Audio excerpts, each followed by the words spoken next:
Bien-aimés dans le Seigneur, bonjour. Que la grâce et la faveur de Dieu soient sur chacun de nous au nom puissant de Jésus-Christ de Nazareth. Ce matin, nous allons parler d'un juge. Mais avant de parler, nous allons prier. Et avant de prier, je vais chanter. Jésus, tu es notre Dieu.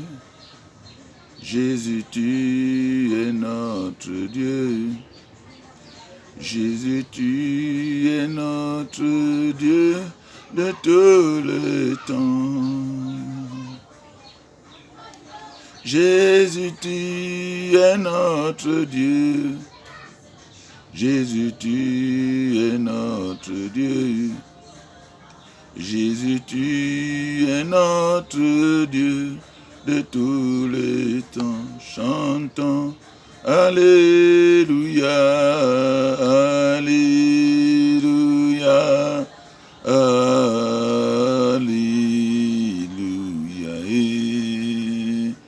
Alléluia, à Jésus, tu es notre sauveur, Alléluia, Alléluia,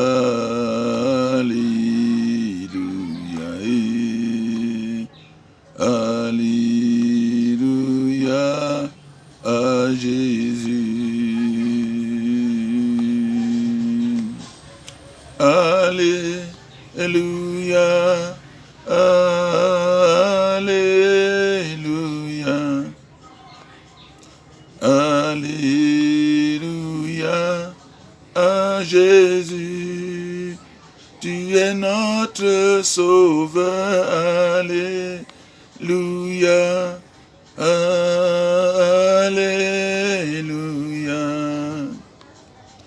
Alléluia, à Jésus. Nous voulons vivre ta gloire, nous voulons vivre ta gloire. Et nous voulons vivre ta gloire dans nos vies, Papa. Nous voulons vivre ta gloire. Et nous voulons vivre ta gloire. Et nous voulons vivre ta gloire dans nos vies. Père, nous voulons vivre ta gloire. Nous voulons vivre ta gloire dans nos vies, ô Dieu. C'est pourquoi ce matin, au-devant de toi, nous nous prosternons et nous implorons ta magnificence. Nous implorons ta faveur et nous implorons ta grâce. Ce matin, ô Dieu, lève-toi. Pardonne tout ce que nous avons pensé. Pardonne tout ce que nous avons médité qui n'était pas de toi au nom de Jésus-Christ. Et relève ton peuple, Seigneur, pour glorifier ton saint et grand nom. Merci, Seigneur, pour chaque destinée glorieuse dans laquelle tu as créé ton peuple. Dans laquelle tu as appelé ton peuple, Seigneur, dans laquelle tu l'as fait naître. Qu'il en soit ainsi et que seul ton nom soit glorifié au nom de Jésus-Christ de Nazareth. C'est pourquoi ce matin, une fois de plus au-devant de toi, Seigneur, j'implore ta faveur. Dispose des cœurs, afin qu'en écoutant ta parole, qu'ils puissent la mettre en pratique. Au nom de Jésus-Christ de Nazareth. Amen. Bien-aimés, nous allons lire la parole de Dieu dans Juge. Juge chapitre 13. Du verset 2 au verset 5, il est écrit. Je dis Juge chapitre 13, verset 2 au verset 5, il est écrit. Il y avait un homme de Tsoria, de la famille des Danites, et qui s'appelait Manoah. Sa femme était stérile et n'enfantait pas. Un ange de l'Éternel apparut à la femme et lui dit, « Voici, tu es stérile, et tu n'as point d'enfant. Tu deviendras enceinte et tu enfanteras un fils. Maintenant prends bien garde, ne bois ni vin ni liqueur forte, et ne mange rien d'impur, car tu vas devenir enceinte et tu enfanteras un fils. Le rasoir ne passera pas, point, sur sa tête, parce que cet enfant sera consacré à Dieu dès le ventre de sa mère. Et ce sera lui qui commencera à délivrer Israël de la main des Philistins. Gloire à l'Éternel. Bien-aimé, il est de commun accord que Dieu crée l'homme, pas pour que l'homme soit un vase inutile. Dieu crée l'homme pour que l'homme soit un vase utile entre ses mains. C'est pourquoi Dieu crée l'homme dans une destinée particulière. Je veux dire, Dieu donne une étoile à l'homme. Et lorsque Dieu donne une étoile à l'homme, il permet à l'homme que cette étoile brille. Mais c'est à l'homme de faire briller cette étoile après avoir reçu l'étoile de Dieu. Souviens-toi que lorsque Dieu a créé l'homme, il dit qu'il a créé l'homme à son image et à sa ressemblance. Bien-aimé, voici Samson avait été créé par Dieu à travers sa mère pour accomplir une mission divine. C'est ça la destinée de Samson. La destinée de Samson était de délivrer, de commencer la délivrance d'Israël, même si quelqu'un d'autre allait achever. Je veux dire, quelle est ta destinée? Est-ce que tu as retrouvé ta destinée? Est-ce que ce que tu fais est dans le plan de ta destinée? Plusieurs font des choses qui ne sont pas dans le plan de leur destinée. Et ils se mettent à dire, Dieu n'est pas avec moi. Dieu n'est qu'avec ceux qui font des choses qui respectent le plan de la destinée dans lequel il les a conçus. Plusieurs vont me demander, comment puis-je faire pour connaître le plan de ma destinée? Mais rentre vers Dieu, donne ton cœur à l'Éternel, accepte Jésus comme Seigneur et Sauveur personnel et demande-lui la révélation réelle de ta destinée. Qu'est-ce que ta destinée a prévu pour toi? Qu'est-ce que le plan de destinée de Dieu a prévu pour toi? Samson, en naissant sa mère, connaissait déjà le plan de destinée de son fils.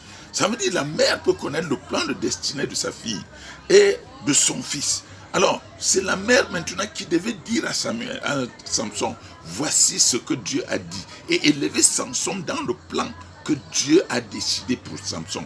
Et c'est pourquoi Dieu dit dans la parole, conduis l'enfant sur le chemin qu'il doit suivre. Sur le chemin qu'il doit suivre. Cela veut dire qu'il y a un chemin tracé pour lequel tu dois conduire ton enfant tous les jours de la vie. Et si tu manques, tu ne diras pas que c'est Dieu qui a fait tort. Non.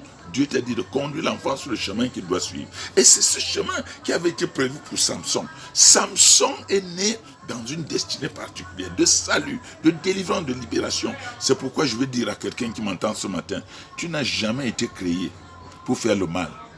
Tu n'as jamais été créé pour faire l'orgueil que tu es en train de faire. Tu n'as jamais été créé pour médire des uns et des autres. Tu n'as jamais été créé par Dieu pour avoir de la haine, pour commettre le suicide. Tu n'as jamais été créé par Dieu pour détruire les vies des uns et des autres, pour être sorcier, pour être vampire. Non, c'est pas possible. Car Dieu a dit même à l'origine, faisons l'homme à notre image, selon notre ressemblance. Si tu dis que ta destinée est la destinée d'un suicidaire, d'un meurtrier, cela veut dire que Dieu qui t'a créé pour que tu abattes les hommes. Est-ce que l'image de Dieu, c'était l'image d'abattre les hommes? Est-ce que l'image de Dieu, c'était l'image de tuer les hommes? Point d'interrogation.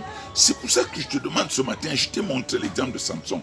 Alors Samson est né pour un but précis. Samson est né pour commencer la délivrance. Je dis bien, c'est bien écrit, pour commencer la délivrance d'Israël. Même si les autres vont achever après. Parce que personne n'est éternel sur la terre. Donc tu es né pour un but. Tu es né pour un but. Dieu ne t'a pas envoyé en Europe pour rester et croiser les bras et dire « je vis pour moi ». Non, personne ne vit pour lui sur la terre. Personne ne vit pour lui-même sur la terre. C'est pourquoi tout ce que Dieu te donne est pour changer une vie et pour donner la joie à une vie. Et c'est pour ça que j'aime toujours ce mot. Combien de personnes peuvent sourire à partir de la destinée glorieuse dans laquelle Dieu t'a envoyé? Samson allait donner de la joie à Israël en combattant les Philistins. Donc Samson était créé pour donner la joie à Israël. Combien de personnes peuvent se dire joyeux de ce travail que tu es en train de faire? Et sachez que dans une destinée dans laquelle Dieu t'amène, il y a ce que j'aime appeler des impositions et des obligations qu'il faut respecter. Et tant que tu ne respecteras pas ces obligations, alors tu seras hors de la destinée de Dieu. C'est très important de le savoir. Plusieurs veulent marcher dans la destinée dans laquelle Dieu les a envoyés. Mais ils veulent marcher selon leur propre désir de cœur, selon leur propre volonté. C'est pas ça Dieu. Dieu, quand il amène quelqu'un dans un chemin, il lui oriente et il lui dit ce qu'il doit faire. Je dis qu'il te dit ce que tu dois faire. Maintenant, si tu choisis de ne pas faire, tu sors de la ligne de conduite de Dieu et tu rentres dans ta propre ligne de conduite et en ce moment, tu n'es plus avec Dieu. Et je dis à ceux-là qui me disent, pourquoi Dieu m'a... Pardon, pourquoi Dieu m'a abandonné? Dieu n'abandonne personne. Tu es abandonné lorsque toi-même tu as laissé le chemin dans lequel Dieu t'a envoyé pour emprunter ton propre chemin. Et à l'origine, la mère, je dis bien la mère de Samson pouvait changer la destinée. Oui. Et c'est pour ça qu'il lui a été dit, il ne faut pas boire ni vin. C'est bien écrit. Ni liqueur. Alors, plusieurs d'entre vous, leur destinée a été changée par leur maman. Hein? Une maman qui va à l'encontre de la volonté de Dieu, ayant le Fils de Dieu dans son ventre, est en train de transformer son fils dans une destinée autre que celle que Dieu a préparée pour cet enfant. Oh, c'est pour ça que vous allez entendre. Papa, j'ai donné naissance à un enfant, mais cet enfant-là, il te tue. Cet enfant-là, il ceci. Cet enfant-là ne respecte pas. Cet enfant-là est monté. Il est descendu. Est-ce que toi-même, les principes que Dieu t'avait donnés, même dans le songe, parce que vous allez me dire, Dieu a parlé à la mère de Samson. Dieu parle par des songes, par des visions nocturnes. Pendant que tu avais cet enfant dans le ventre, est-ce que Dieu n'est pas venu te parler? Oui, et s'il t'a parlé, est-ce que tu as respecté? Et c'est comme ça que tu commences à changer la destinée de ton fils, le chemin de ton fils, et tu te plains de Dieu bien après. Bien-aimé dans le Seigneur, Dieu est fidèle à sa parole. Il faut écouter Dieu et mettre en pratique. Ce matin, je veux t'amener simplement à comprendre que tout homme a été créé dans une destinée, et une destinée glorieuse. Alors là où tu te trouves, je veux prier pour toi. Même si ta destinée a été changée par ta mère, je veux prier pour que le Seigneur te restaure dans ta destinée. Pose ta main sur ton front. Parce que tu es dans ce monde pour un but. Et le but pour lequel tu te trouves, c'est sauver les vies. Comme Dieu t'a sauvé. Si Dieu t'a béni, c'est bénir les autres vies. Si Dieu t'a élevé, c'est élever les autres vies. Si Dieu t'a honoré, c'est honorer les autres vies. Pose ta main sur ton front. Saint-Esprit, au nom puissant de Jésus-Christ de Nazareth, je commande que toute œuvre des ténèbres dans la vie de cet homme, de cette femme, de cet enfant qui a entendu cette parole, cette œuvre des ténèbres qui tourmente sa destinée, que cette œuvre des ténèbres soit détruite au nom de Jésus-Christ. Je révoque les forces occultes dans ta vie. Je révoque tout ce qui combat ta destinée. Que ce soit depuis le ventre de ta mère, quel que soit ce que les esprits familiers ont déclaré contre ta destinée, j'annule cela, je détruis cela, je révoque cela. Au nom puissant de Jésus-Christ, je libère l'onction qui restaure ta destinée au nom de Jésus. Je libère l'onction qui te restaure dans ta destinée au nom de Jésus-Christ. Que le Saint-Esprit qui t'a fait naître par la volonté de Dieu dans le ventre de ta mère soit libéré dans ton corps ce matin, sois libéré dans ta vie ce matin. Reçois la victoire, reçois la paix, reçois la santé, reçois la sagesse au nom puissant de Jésus-Christ. Que l'Éternel ôte le mal de ton cœur et qu'il mette la paix au nom de Jésus. Que l'Éternel ôte le mal de ton cœur, qu'il mette la joie au nom de Jésus. Que l'Éternel ôte le mal de ton cœur, qu'il mette la victoire au nom de Jésus. Que l'Éternel ôte le mal de ton cœur, qu'il mette le succès au nom de Jésus. Que l'Éternel ôte le mal de ton cœur, qu'il mette la victoire au nom de Jésus. Reçois cette grâce au nom de Jésus. Quels que soient les lieux dans lesquels Satan avait fermé les portes, j'ouvre ces portes de bénédiction dans ta vie. J'ouvre cette porte dans ta vie. Au nom puissant de Jésus-Christ, que la paix de Christ soit avec toi. Au nom de Jésus-Christ de Nazareth. À la prochaine samedi pour une autre émission dans YouTube. Que Dieu vous bénisse et qu'il vous garde. Amen.